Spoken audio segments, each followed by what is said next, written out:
I'm going to show you a really simple way to wear this type of neon green. Very excited. I'm going to start with a Danessa Myricks Color Fix. What shade is this? This is from her Nudes collection. This is the Nude 3.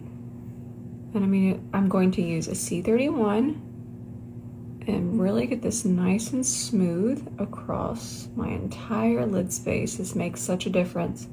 It might seem tedious, but this is how you stop creasing. P.S. If you're ever looking for liquid shadows that have a bunch of different nude shades, this is the collection right here. I'm just gonna grab the Wonderful Warm palette here, and I'm gonna push this into my socket. Sounds like a haunted house with all the doors opening and closing. I need to shut my door. Here comes the little tippity tap dancer too. And then I'm gonna take this shade and finish up the brow bone. Ooh, that looks nice and smooth. I'll switch brushes just so I can get a little bit more of a concentrated, more pigmented application of this color. And I'm just gonna start to press it in here and build it up. Oh, it's looking pretty good already. The depth is pretty much done in the shape. I'm just trying to decide what I want to do with my lid space, but I know what I'm doing with my inner corner. I already know. Now I'm just going to take this shade, and I'm not going to go over too far because I'm about to put white base there. White base is very important to enhance our neon, but I thought it'd be fun to just kind of brighten up the lid a little bit with this pretty apricot shade. I'm going to trust the process just a little bit, and this is Gerard Cosmetics Clean Canvas in the shade White. If you're ever dealing with neons or pastels, white base. I'm going to wipe off any excess and just give this a couple more stamps. Just getting it ready. I need you to fasten your makeup seatbelts. Definitely going to apply this with an E27. Do not sleep on Myra Cosmetics. They have some of my favorite, really, shadows. There's so many things. They have liquid blushes. They're one of my favorite, more affordable brands. How pretty neon that is. And then we'll feather it over this way a little bit. Just make sure that we're covering all of the white base. That was satisfying. Then I'll take a fluffy brush and just kind of feather the sparkles over this way to get that kind of floating lantern look that I like to do. It's where you have big chunky sparkles on top of a really nice matte base. Okay, I'm excited. Let's finish everything up. Do some liner. I'm trying to decide if I want to smudge it a little. If you're ever not sure about where to kind of start to flick up your liner, just kind of try to aim just a little bit towards the temple where your eye is separating. It's usually a good indicator. I decided to grab an E26 and just soften and blur the edge a little bit. Bring it over this way, but just really, really softly. Well, I was gonna do lashes, but I'm into this. I didn't even curl my lashes, by the way, my friends.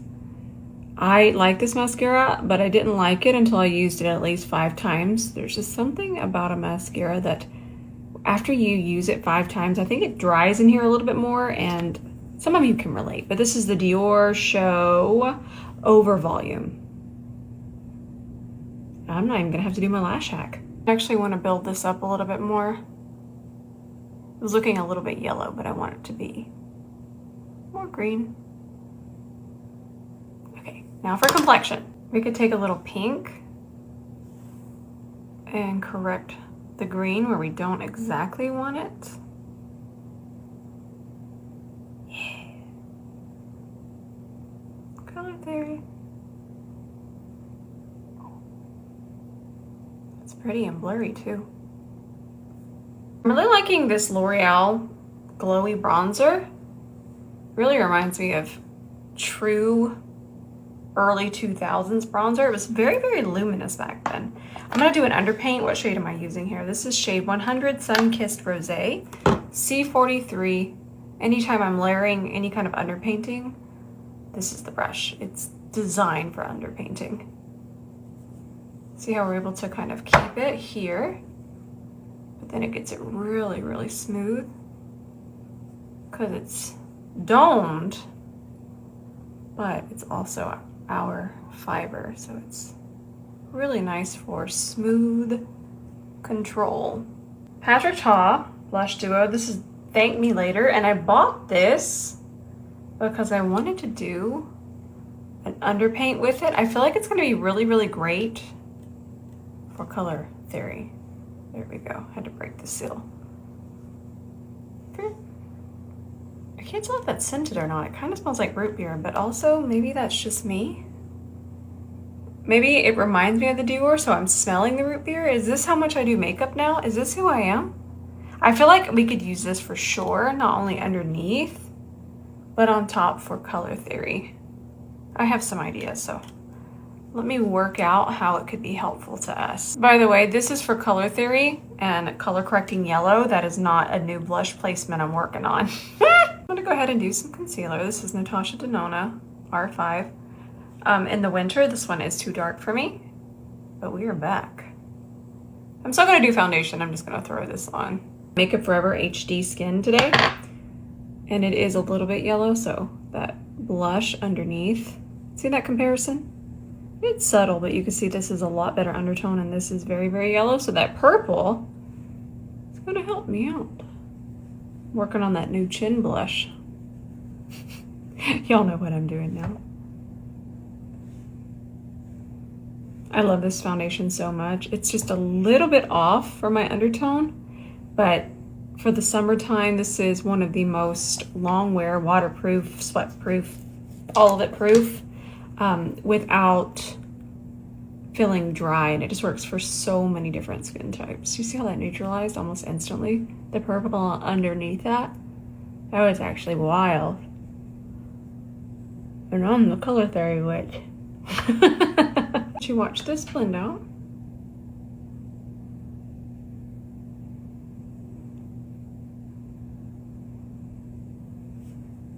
And then we'll go on top. That's so smooth. And then I'm still gonna use a concealer brush to blend out the concealer underneath my eyes. C32. We don't have to even go over here too much because we blended out the pink, and then the pink is going to help neutralize the green where we didn't want it, so that's why I chose the pink.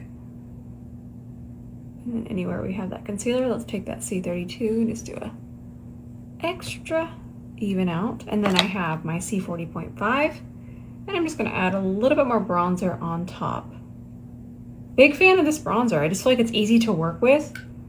Now, I do wish there were a few more shades, but I do really enjoy the formula.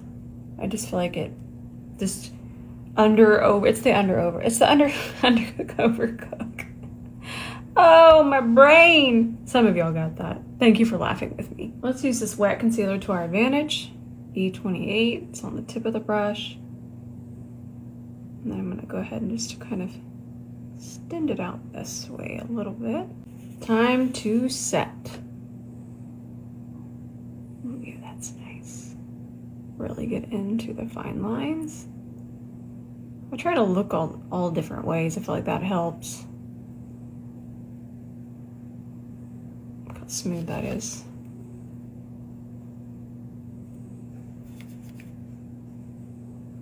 Do a little bake there for shape. Let's get everything nice and set. Oh, let's set my forehead together. Satisfying. Really work it into that fine line. So I think I'm gonna do Patrick Ta's technique where he puts on the powder first.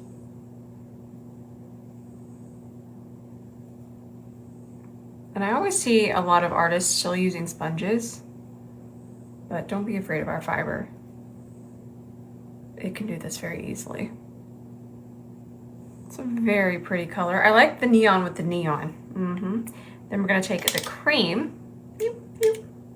The cream's not as pigmented as the powder, so it essentially just blurs edges. and gives a little bit more glow back. See the glow? And that was on top of powder. Don't be afraid of the fiber. Actually, I'm going to switch to this side on the D1, and I'm just going to take, that's the powder, and just do a little bit of a kind of blushy under eye. But since it's purple, most things want to pull yellow on me, so it's making sure that nothing underneath there is too purple, but it's still in the realm of a pink under eye. Let's do MAC Snob.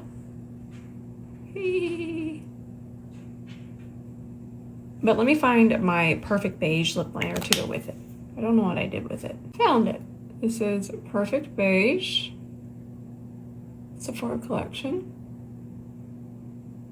Unearthly Cosmetics Slime Drip.